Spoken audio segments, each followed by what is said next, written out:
Well, earlier this year, residents and local environmentalists were devastated by the felling of mature native trees on Reese Road at Highfields for a development there. That event prompted a movement to try to change the laws as they sit at the moment. The blanket felling is legal under Toowoomba Regional Council regulations as they exist now. But locals want change. Locals want a formal management plan for trees included in the Toowoomba Regional Council policy. Scott McPhee is a local resident at Highfields. He was at last night's meeting about this issue at Highfields Tavern, along with quite a crowd of others. Scott, good morning. Good morning, David. How are you going there? Very, very well. You've sent me photos. Were you surprised at the turnout? Was it more than you expected?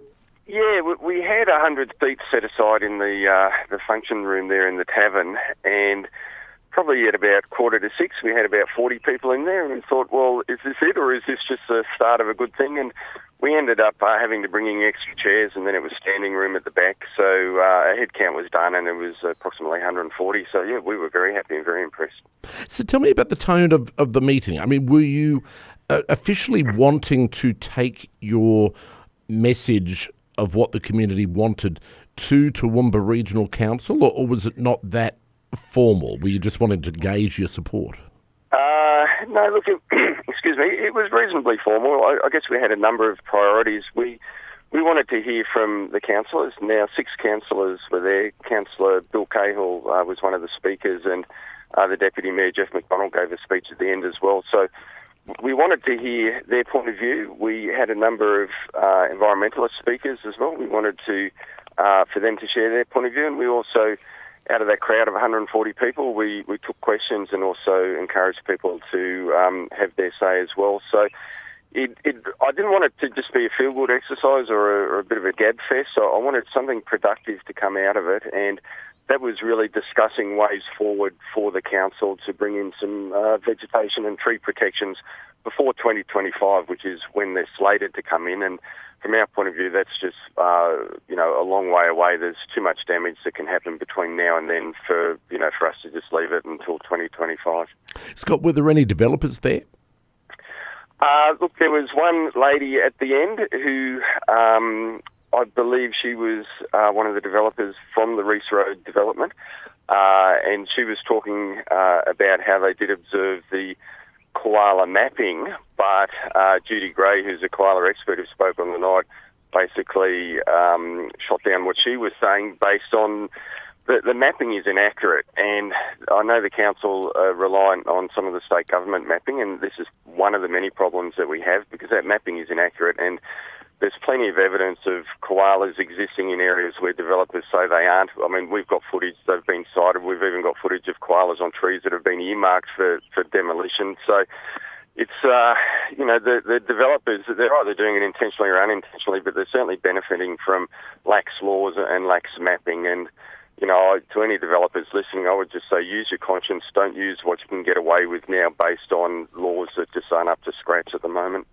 So essentially, tell me exactly what you felt that at the end of the meeting the consensus was when it comes to protecting trees for future developments. I mean, do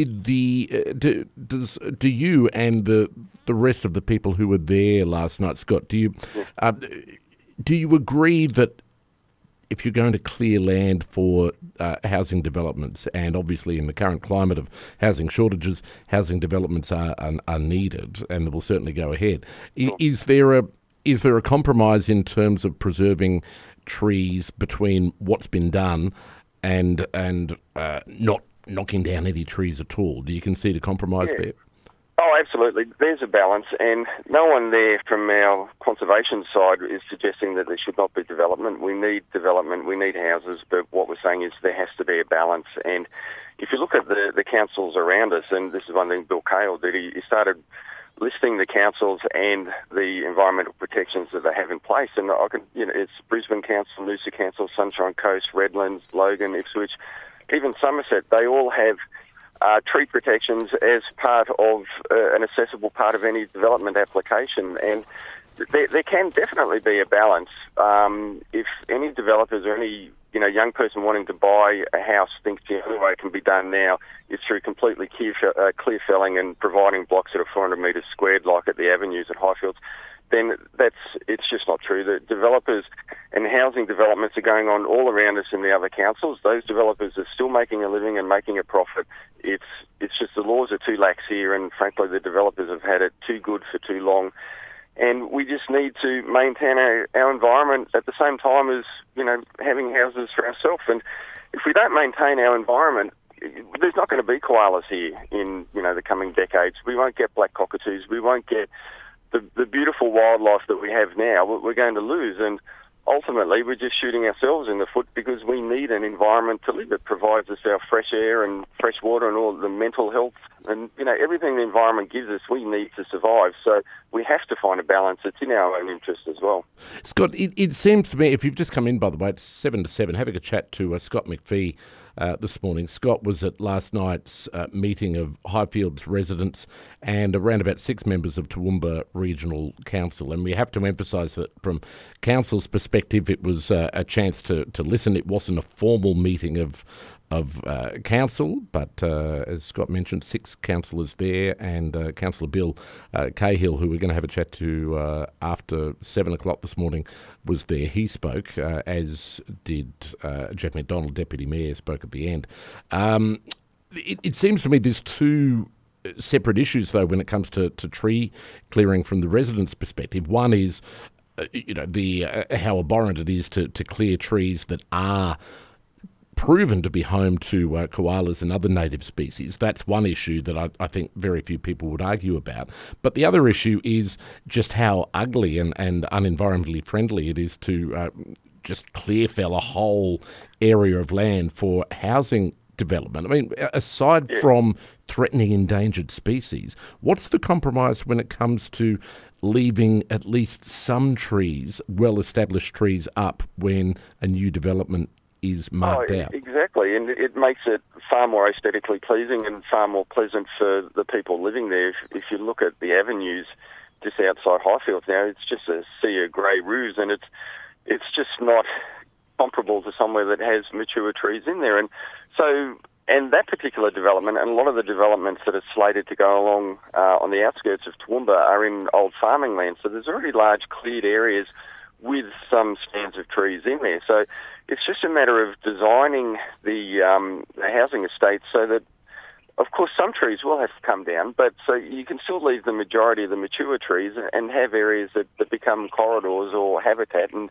you just keep the houses out of the way of, where branches may come down and things like that. And if anyone thinks that can't be done, I just encourage them to drive around the rest of Highfields, because that's exactly how Highfields was established.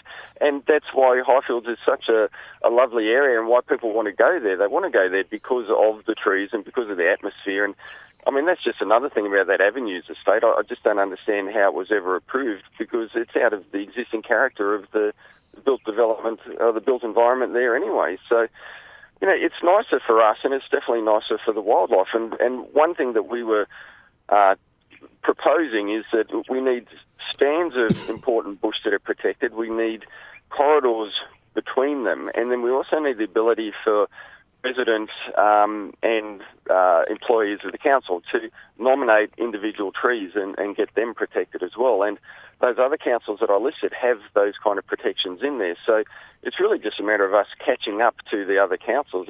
There's nothing radical about this. It's the way developments are done all around us. We're just behind, and we just need to catch up with it.